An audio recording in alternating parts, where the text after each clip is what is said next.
So The Haunting of Bly Manor is the sort of follow-up to the very popular and successful The Haunting of Hill House from the same writer-director, Mike Flanagan, and Bly Manor also has a very similar cast list. This is sort of a American Horror Story type of follow-up, where it's almost a completely different show, but with the similar characters, similar cast members, I should say, and similar writers. It has an American Horror Story type of feel to it. I know what loss is. Your parents loved you so much. In a way, they'll always be here. But what I will compare this show and the director-writer Mike Flanagan to is J.J. Abrams, which may sound odd, but bear with me here. If you look at J.J. Abrams' career, he is a talented director, very talented, I would say. His visuals are often slick and great looking. He seamlessly incorporates visual effects into scenes, and his camera work is generally really nice. He is a talented, good director, but he's not a great writer, and this is something that we've known for a while, but it has been much more evident lately, especially with The Rise of Skywalker. Snoke trained you well. I killed Snoke. I'll kill you. And the biggest reason for that, in my opinion, is because he typically writes movies, TV, and even comic books, most recently, in a very emotional way. His stuff tends to have a melodrama, soap opera type of feel to it, whenever he writes, at least. And Mike Flanagan, unfortunately, falls into that similar territory or category for me. Mike Flanagan, I believe, is a talented director that can make great movies, and he has made some pretty good movies. Gerald's Game springs to mind, and Haunting of Hill House is a show that I did like, even though it does have some of that kind of schmaltzy melodrama to it. And Bly Manor, unfortunately, falls in a Rise of Skywalker type of territory. Obviously, they're not the same. They're not the same genre. They're not really in anything close to the same in tone, presentation, atmosphere, anything like that. But the reason that I compare the two is because they have that same type of melodrama, and that's my biggest criticism of Haunting of Bly Manor, is that it is a soap opera. It is a melodrama that has very little to connect or latch onto. It's going to sound strange, but I'm having somebody else's dream. It's a horror show. The Haunting of Hill House was a horror show. That show, the horror was seen through children's perspective, and as adults, they were dealing with that child perspective on horror, and turns out as an adult, it wasn't what it seems to be, so that horror, or those ghosts that are haunting these people, get resolved because they find out what this traumatic experience was actually, and it's not scary anymore. As far as I remember, that's what Haunting of Hill House was. So there were scares. There were legitimate scares in the show. There were creepy visuals. There was a creepy atmosphere to it, and it kind of threw back to more classic slow burn horror stuff. And Bly Manor, unfortunately, doesn't do this. It tries, but it fails spectacularly at times. The biggest question going into it is it scary? And it isn't. That's the bottom line. The show isn't scary. It can hardly be classified as a horror, since most of the scares in it are simple false or jump scares. It isn't anything particularly interesting, well done, or even well executed. Most of the horror is literally just a character turns around and sees something, and a musical sting hits the audience, even if it's just a kid standing there. It's not anything interesting, or, for that matter, frightening. It's just bland. It's just blah. The horror elements are so there's so much an afterthought in this. They feel tacked on. It feels like they had this show that was kind of a drama, a romantic drama, dealing with grief, dealing with love, dealing with tragedy, and then they just tack on ghosts for no real good reason. It feels sort of like The Walking Dead, where The Walking Dead is a drama with zombies sprinkled in. That's kind of what I felt Haunting of Hill House was. And Bly Manor, again, tries to do that same type of thing, and it just fails because the story is so different here. It doesn't quite allow for the same type of scares and horror that Hill House did. Because again, Hill House is about past trauma coming back to haunt you, and Bly Manor is about grief haunting you.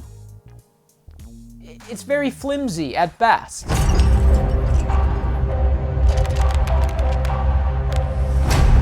What dreams?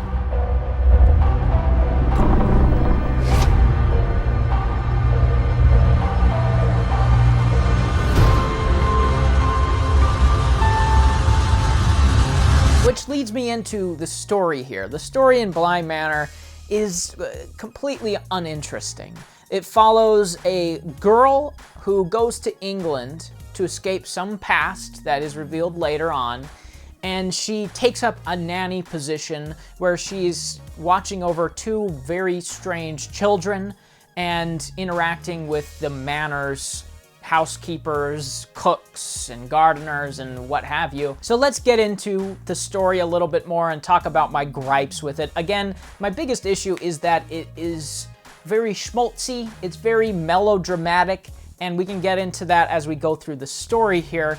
But generally, it starts strong enough. Now, there's a lot of pretty bad accents in this movie, which I'm sure people have talked about. I'm not going to dwell much on it. And that's one thing that was off-putting right out of the gate. There's just people that just don't have convincing accents in the slightest. English, American, you name it, it's not convincing in this. But at least that is forgivable in some sense. So I was willing to look past that in the first episode, and it sets things up at least moderately nicely. It's about this nanny that comes to town and things are weird, which is a very stereotypical horror setup, but Mike Flanagan is usually pretty good at fleshing out why things are weird and giving you good reasons for why things are weird. It has that mystery box element that J.J. Abrams loves, but he typically does a good job of paying off those mystery box setups.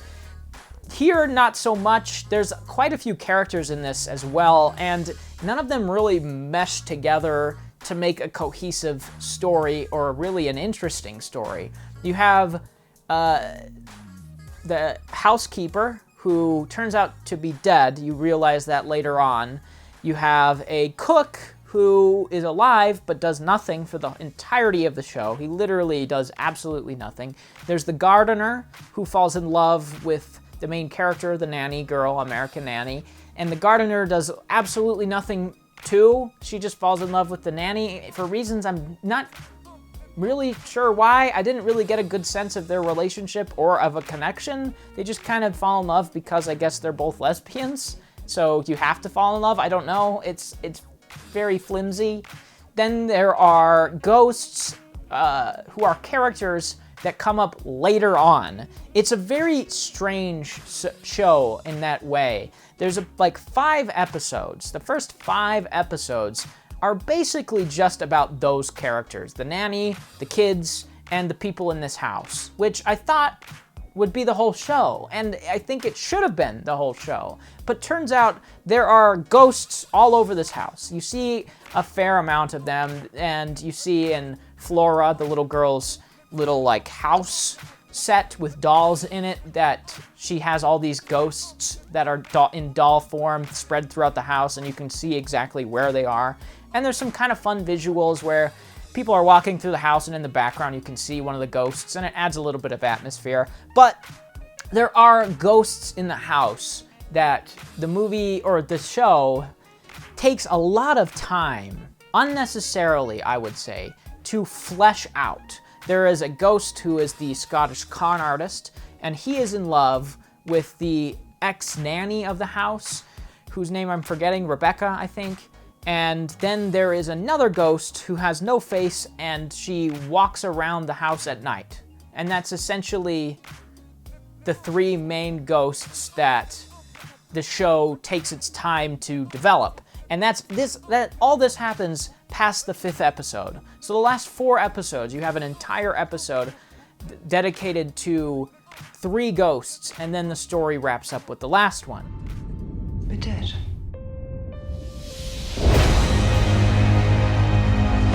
I've seen things. It's like I'm in hell. That's another thing I don't care for much here. There's not a lot of things that set up and pay off. There's not a lot of reason for things to happen. The Scottish con artist dude just dies because he was in someone's way. It's not a great reason to kill off a character. And then he possesses the two kids and uses them as vehicles to do things. And then he convinces his girlfriend to let him possess her so that he can kill her and be with her forever. Which is like, it's the stupidest thing they could have done. Really, a lot of this is just the stupidest things they could have done. And that's sort of the show. It's just scene after scene of things happening that don't really have a great reason behind why they're happening. There's even plot points and plot threads that just don't go anywhere. The main nanny girl, she's seeing in reflections this dude with glasses that have like lights on them, and he's this ghost that keeps freaking her out, and you find out that it's her ex-fiance who died after she broke off the wedding with him. And then you get one shot where he gets pulled toward the house and just vanishes. He disappears from the movie, which muddles the message of the show. And that's another reason I don't care for it, is because the message seems to generally be about, grief and love and how that coincides and how trauma can sneak up on you from your past. But the fact that she was being haunted by her ex-fiance and then he just vanishes from the movie for reasons I don't understand and reasons that don't seem to matter to the show, it feels completely unearned. And if you rewatch it, watching her be scared by this guy and then him just to disappear feels completely unsatisfying. It just goes nowhere. And there's a lot of different little plot threads like that. And there's a lot of plot threads that come up so late in the show they don't feel like they belong. Like the faceless ghost that kills people, who gets a backstory in the second to last episode, which is completely and totally narrated, which is the first time that's happened in the entire show. There's a narrator who is recounting this story to someone else, and she sort of sporadically comes and goes, describing certain things here and there. But then in the second to last episode, she narrates the entirety of the episode. It's like a complete stylistic shift that feels like it doesn't belong at all. And then it's in black and white to show that it was old-timey, but the set doesn't change at all, so it just looks like the house from modern time, but with a filter over it, like an Instagram filter. And it turns out that she is the reason why all these ghosts are stuck at the house, and it doesn't explain why. It just says that her gravity keeps them there, and that's it. There's just no good explanation or reasoning behind anything, and it gets more frustrating and more frustrating as it goes on because you learn more and more that none of this is going to pay off. It sets up so much and either pays it off in the worst way possible or doesn't at all. It's just an incredibly irritating show to watch. And it's hard to talk about because it's 9 hours and there is so much to it, and there's so much I'm sure that I'm glossing over or forgetting about, but there's just too much in it. That's another big criticism I have of it. It's completely bloated, and yet it feels like nothing is progressing. The show is about a nanny taking care of kids who are weird, and yet it's 9 hours long. And there are extended episodes about characters that are hardly introduced. They just show up. And for the entire show, characters are saying, oh, these kids have been through so much. The kids have been through so much. And I was waiting to learn why. And the reason why is because their parents died. in an off-screen, unrelated event that is never shown or explained as far as I can remember or think of. The parents just die. They say, oh, we're gonna go on a trip, and they never come back. Like, that seems to be the whole reason why the kids are acting weird, but turns out, no, it's because they're being possessed by another character that isn't introduced until episode 6. They're born here.